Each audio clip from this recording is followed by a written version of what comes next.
Gerebek bandar narkoba, polisi tembak 2 pengedar.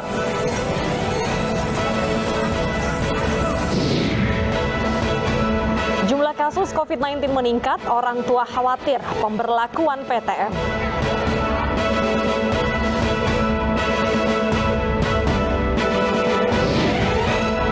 Tak hanya kolektor boneka, artis kini mulai mengoleksi boneka arwah.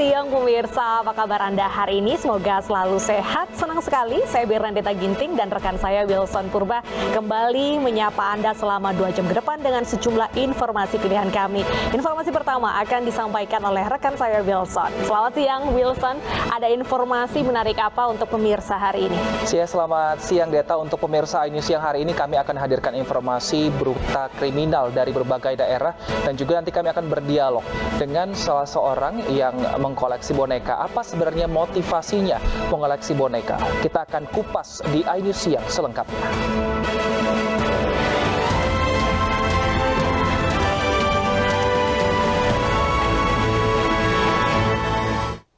Pemirsa, sebuah minibus yang ditumpangi 9 orang terguling di kawasan Kebayoran Baru, Jakarta Selatan dini hari tadi. Diduga kecelakaan dipicu mobil yang kelebihan muatan serta pengendara yang mengemudi secara ugal-ugalan. Inilah kondisi minibus yang mengalami kecelakaan tunggal tepat di depan kantor Dinas Sosial Jalan Margaguna, Kebayoran Baru, Jakarta Selatan dini hari tadi. Kondisi minibus rusak parah, terutama di bagian depan karena sempat terguling beberapa kali. Diduga kecelakaan dipicu beban muatan berlebih dan pengemudi menikung dengan kecepatan tinggi. Tidak ada korban jiwa dalam peristiwa ini. Untuk kepentingan penyelidikan, pengemudi dan seluruh penumpang serta badan minibus dievakuasi ke kantor Laka Lantas Polres Jakarta Selatan.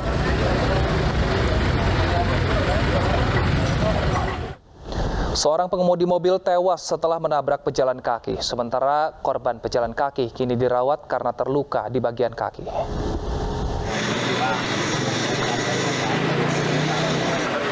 Mobil minibus menabrak trotoar di kawasan Glodok, Taman Sari, Jakarta. Mobil minibus yang ugal-ugalan menabrak seorang pejalan kaki. Akhirnya korban tabrakan terluka di bagian kaki. Ironisnya pengemudi tewas setelah menghantam trotoar. Kecelakaan maut bermula saat mobil yang dikendarai korban melaju kencang dari arah Taman Sari menuju kota. Mobil tiba-tiba oleng ke kiri dan menabrak seorang pejalan kaki hingga akhirnya menabrak trotoar jalan. Sejumlah warga yang berusaha memberikan pertolongan bahkan sempat memecahkan kaca mobil, namun sayang nyawa pengemudi tidak bisa diselamatkan. Dia mengambil tindakan memecahkan kaca untuk menolong si korban. Tapi pada kenyataannya karena mungkin sudah terlambat dan akhirnya nggak selamat. Baru datang petugas pertama dari pemadam kebakaran dan menyatakan sudah tidak bernyawa. Sementara itu, korban dibawa ke rumah sakit terdekat untuk dirawat. Dan jasad pengemudi dievakuasi ke kamar jenazah Rumah Sakit Cipto Mangunkusumo, Jakarta untuk divisum. Dari Jakarta, Rani Sanjaya, iNews melaporkan. Melawan saat akan ditangkap, 2 pengedar sabu ditembak polisi. Dalam penangkapan ini, polisi berhasil menggagalkan peredaran 4 kg sabu.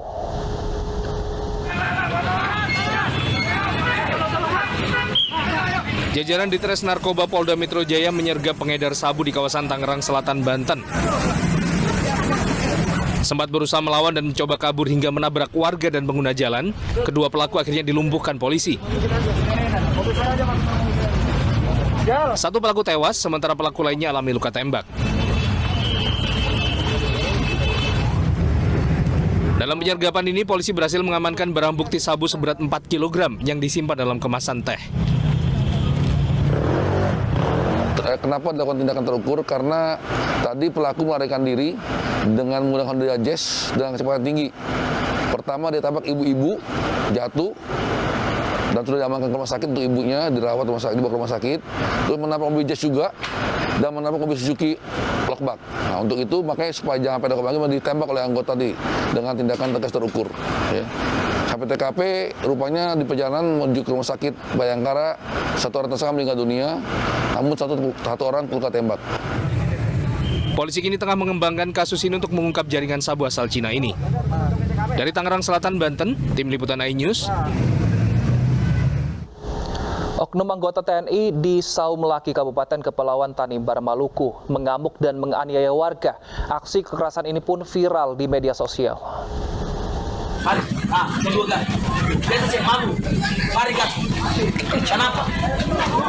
Seorang oknum anggota TNI bernama Petrus Laululia mengamuk di Desa Seira, Saumlaki, Kabupaten Kepulauan Tanimbar, Maluku. Diduga oknum TNI ini mengamuk saat di bawah pengaruh minuman keras. Salah seorang warga menjadi sasaran amukannya. Tak hanya itu, oknum anggota TNI ini juga menantang sejumlah warga yang mencoba menenangkannya.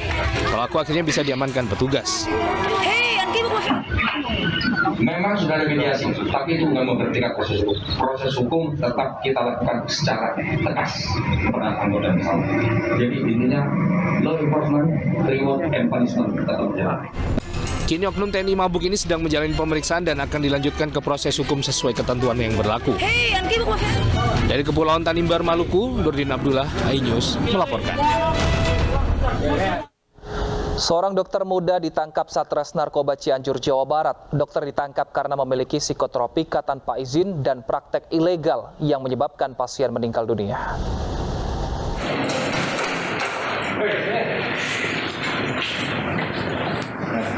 Dr. Lawrence Chandrawan ditangkap Satres Narkoba Polres Cianjur. Dokter berusia 27 tahun ini ditangkap atas kepemilikan psikotropika tanpa izin dan melakukan praktik ilegal.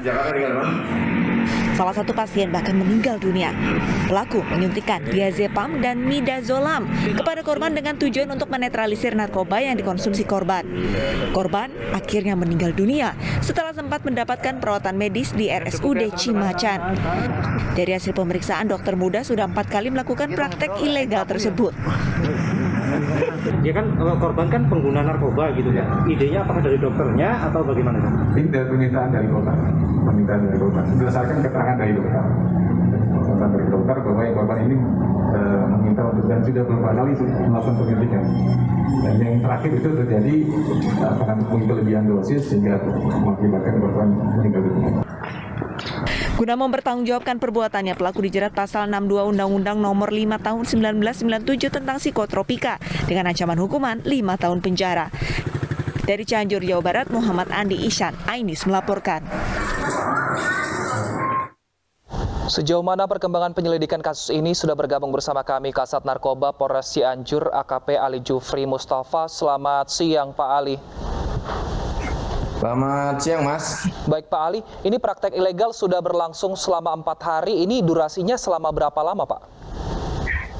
Jadi bukan 4 hari, Mas. Maksudnya di situ sudah 4 kali Dr. Lawrence menyuntikkan psikotropika jenis diazepam dan midazolam yang dicampur dengan anestesi. Sudah berlangsung 4 kali, yang 3 kali tidak ada apa-apa, namun yang keempat kali korban seminggu kemudian mengalami meninggal dunia, Mas. Baik, ini pelaku mendapatkan zat psikotropika ini dari mana? Apakah memang dari tempat dia bekerja atau dia membeli dari tempat lain, Pak? Dia mengaku membeli obat tersebut dari Jakarta, itu di sekitaran Pasar Pramuka, Mas. Kalau untuk dokter ini sendiri, saat ini dia berpraktek di rumah sakit atau membuka praktek sendiri, Pak Ali? Jadi dulu dia pernah kerja di salah satu rumah sakit swasta di Jakarta, namun bersangkutan resign. Sekarang sudah tidak praktek di manapun, Mas. Nah, lalu mengenal korban ini dari mana, Pak? Apakah memang sebelumnya pasien ketika dia bekerja atau seperti apa? Menurut pengakuan daripada tersangka, mengenal korban adalah sebagai pasien yang sebelumnya korban tersebut, Mas. Nah, tapi berdasarkan pengakuan dari sang dokter ini, apakah memang pasien ini tahu kalau sebenarnya dokter ini menyuntikkan zat psikotropika ini tidak berizin, Pak? Ya, pasien ini tahu kalau misalnya Dr. Lawrence bisa menyuntikkan obat penetral narkoba yang disuntikan pada korban, Mas. Baik, kalau dokter ini sendiri apakah juga pengguna psikotropika sehingga mungkin mengetahui ramuan dan juga racikan untuk menetralisir narkoba di dalam tubuh pasiennya, Pak? Sejauh ini kita lakukan pemeriksaan dan kita lakukan tes urin juga, bersangkutan tidak menggunakan psikotropika, Mas.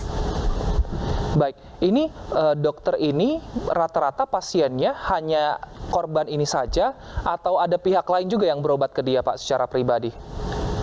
Kalau pengakuannya ada pasien lain sampai dengan dia praktek sampai dengan di sekitaran Yogyakarta, Mas, pengakuan daripada tersangka. Motivasi dari dokter ini membuka praktek ilegal apa, Pak? Dan berapa bayarannya yang ia terima? Jadi motivasi dia adalah murni mencari uang, karena dengan menyuntikkan zat tersebut dia mendapat 5-10 juta rupiah sekali suntik, Mas. Baik. Nah, lalu apakah ada kerjasama antara dokter ini dengan pihak-pihak lain, misalnya pemasok obat ataupun orang lain yang bisa diselidiki, dan saksi-saksi siapa saja yang diperiksa oleh polisi, Pak? Sementara ini yang bersangkutan mengaku kerja sendiri tanpa ada bantuan pihak lain, dan mencari obatnya pun di Pasar Pramuka dia mencari sendiri langsung ke sana, Mas.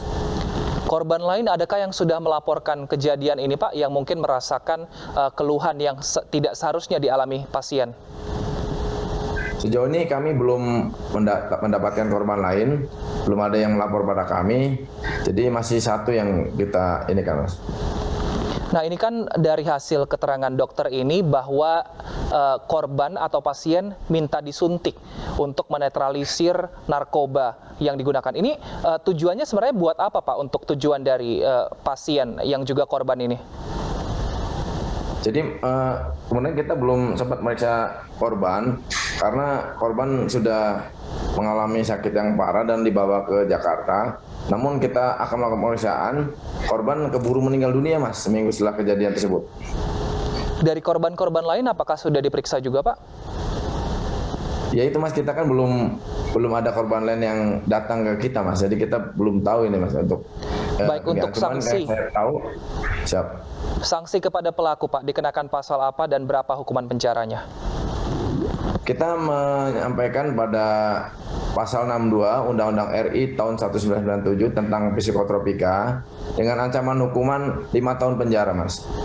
Baik, terima kasih Pak Ali atas waktunya. Terima kasih telah bergabung bersama kami di iNews Siang. Kita ke informasi berikutnya, pemirsa. Tersangka kasus penculikan dan pemerkosaan terhadap remaja di bawah umur di Bandung, Jawa Barat bertambah. 4 pelaku pemerkosaan berhasil ditangkap, sementara 13 lainnya masih buron.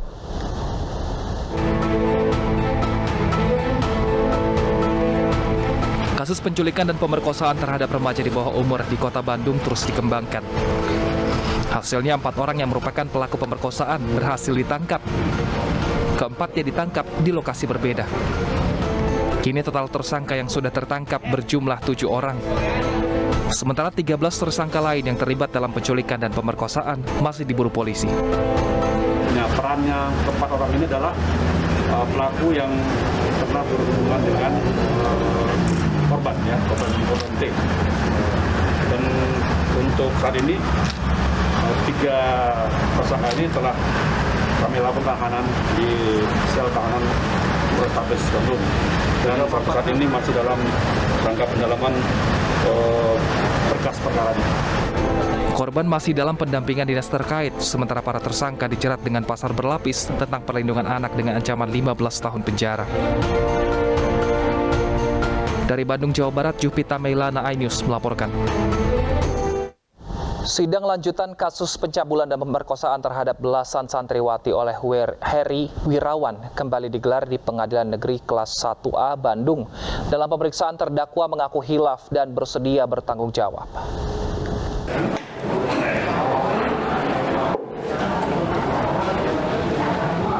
Sidang kasus pemerkosaan terhadap belasan santriwati oleh Heri Wirawan kembali digelar di Pengadilan Negeri Kelas 1A Bandung. Sidang dengan agenda pemeriksaan terdakwa ini digelar secara tertutup. Dalam persidangan, Heri Wirawan mengakui semua perbuatan bejatnya terhadap belasan santriwati. Heri juga mengaku bahwa dirinya hilaf serta meminta maaf kepada semua korban. terdakwa HW mengakui seluruh perbuatannya. Dia mengakui seluruh perbuatannya dan seluruh apa yang didakwakan itu dibenarkan oleh terdakwa HW. Cuman ketika ditanyakan motifnya kenapa dia melakukan itu yang jawabannya masih berbelit-belit, tapi ujungnya dinyatakan bahwa dia minta maaf dan hilaf. Sementara itu, Komnas Perlindungan Anak menilai pernyataan hilaf dari terdakwa sangat kontradiktif dengan keterangan sejumlah saksi. Mengingat korban berjumlah belasan, bisa dipastikan bahwa terdakwa memang telah memiliki niat jahat dari awal. Beda perbuatan tadi ya, kehilafan untuk misalnya korbannya satu orang, itu berbeda. Kalau ini niat jahatnya sudah ada dari awal, ya. Kalaupun dinikahi itu juga motifnya karena untuk pembelaan diri saja. Komnas PA juga menyoroti pernyataan terdakwa yang menyebut bersedia bertanggung jawab dengan menikahi para korban. Hal ini dinilai menyalahi aturan karena korban di bawah umur dan bukan satu orang melainkan belasan orang. Sidang lanjutan rencananya digelar Selasa pekan depan dengan agenda tuntutan terhadap terdakwa. Dari Bandung, Jawa Barat, Diki Wismara, iNews melaporkan. Seorang gadis cantik di Sukabumi, Jawa Barat dilaporkan hilang sejak 3 pekan lalu usai pulang sekolah. Keluarga telah berupaya mencari dan melaporkan hal ini pada polisi. Keberapa, Pak? Pertama. Dari berapa? Anissa Naraya, berusia 16 tahun yang merupakan warga desa Lembur Sawah, Cicantayan, Sukabumi, Jawa Barat, telah 3 pekan tak pulang ke rumah. Sebelum dilaporkan hilang, ia diketahui bersama temannya usai pulang sekolah di SMK Juang Kencana, Kota Sukabumi. Keluarga telah berupaya mencari Anissa termasuk memposting berita kehilangan di media sosial hingga memasang pamflet foto Anissa. Keluarga juga melaporkan hilangnya Anissa pada Polres Sukabumi Kota. Kini keluarga dan polisi tengah mencari keberadaan Anissa yang tak diketahui di mana keberadaannya. Pertama, dari berapa?